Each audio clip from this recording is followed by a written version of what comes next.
नमस्कार दोस्तों, मैं शुभम सिंह रुद्रा अयोध्या से। Shubham Singh Rudra podcast YouTube channel पर आप सभी का हार्दिक स्वागत है।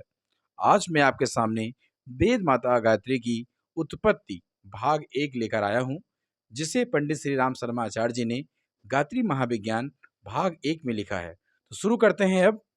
वेद कहते हैं ज्ञान को। ज्ञान के 4 भेद हैं: ऋक, यजु, साम और अथर्व। कल्याण, प्रभु प्राप्ति, ईश्वरीय दर्शन, दिवत्त, आत्म शांति, ब्रह्म निवारण, धर्म भावना, कर्तव्य पालन, प्रेम, तप, दया, उपकार, उदारता, सेवा आदि ऋक के अंदर आते हैं। पराक्रम, पुरुषार्थ, साहस, वीरता, रक्षा, आक्रमण, नेतृत्व, यश, विजय, पद, प्रतिष्ठा, यह सब यजुर्वेद के अंदर आते हैं। क्रीड़ा, विनोद, मनोरंजन, संगीत, कला, साहित्य, स्पर्श इंद्रियों के स्थूल भोग तथा उन भोगों का चिंतन, प्रिय कल्पना, खेल, क्रियाशीलता, रुचि, तृप्ति आदि को साम वेद के अंतर्गत लिया जाता है।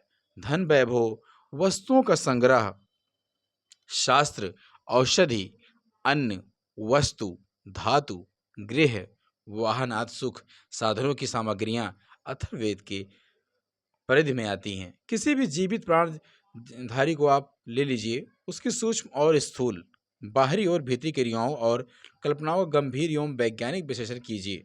प्रतीत होगा कि इन्हीं 4 क्षेत्रों के अंतर्गत उसकी समझ चेतना परिभ्रमण कर रही है।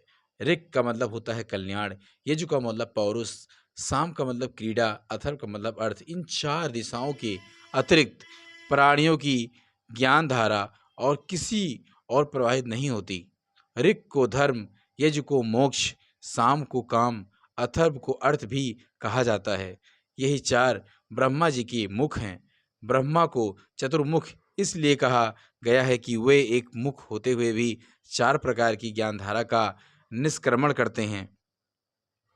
वेद शब्द का अर्थ है ज्ञान। इस प्रकार वह एक है, परंतु एक होते हुए भी वह प्राणियों के अंतःकरण में 4 प्रकार का दिखाई देता है। इसलिए एक वेद को सुविधा के लिए 4 भागों में विभक्त कर दिया गया है। भगवान विष्णु की 4 भुजाएं भी यही हैं। इन 4 भुजाओं को स्वेच्छापूर्वक विभक्त करने के लिए 4 आश्रम और 4 वर्णों की व्यवस्था की गई। बालक क्रीड़ावस्था में, तरुण अर्थावस्था में, वानप्रस्थ पौरुषावस्था में और सन्यासी कल्याणावस्था में रहता है। ब्राह्मण ऋक है, क्षत्रिय यजु है, वैश्य अथर्व है, साम शूद्र है। इस प्रकार यह चतुर्विध विभागीकरण हुआ है। यह चारों प्रकार के ज्ञान उस चैतन्य शक्ति के ही स्फुरण हैं जो सृष्टि के आरंभ में ब्रह्मा जी ने उत्पन्न की थी और जिसे शास्त्रकारों ने गायत्री नाम से संबोधित किया है। इस प्रकार चारों वेदों की माता गायत्री हुई। इसी से उसे वेद माता भी कहा जाता है। इस प्रकार जल तत्व को बर्फ, भाप, भाप में बादल, ओश, कोहरा आदि, वायु में हाइड्रोजन, ऑक्सीजन तथा पतले पानी के 4 रूपों में देखा जाता है। जिस प्रकार अग्नि तत्व को ज्वलन, गर्मी, प्रकाश तथा गति के रूप में देखा जाता है, उसी प्रकार एक ज्ञान गायत्री के 4 वेदों के रूपों में दर्शन होते हैं। गायत्री माता हैं तो 4 वेद इसके पुत्र हैं। यह तो हुआ सूक्ष्म गायत्री का सूक्ष्म वेद माता का स्वरूप। अब उसके स्थूल रूप पर विचार करेंगे। अब ये वीडियो जो आपको आगे मिलने वाली है, ये भाग 1 पूरा हुआ है। नेक्स्ट वीडियो में भाग 2 बहुत जल्द आपको मिल जाएगा। आप सभी से निवेदन है कि चैनल को लाइक, शेयर और सब्सक्राइब जरूर करें। इससे मुझे वीडियो बनाने में मोटिवेशन मिलता है।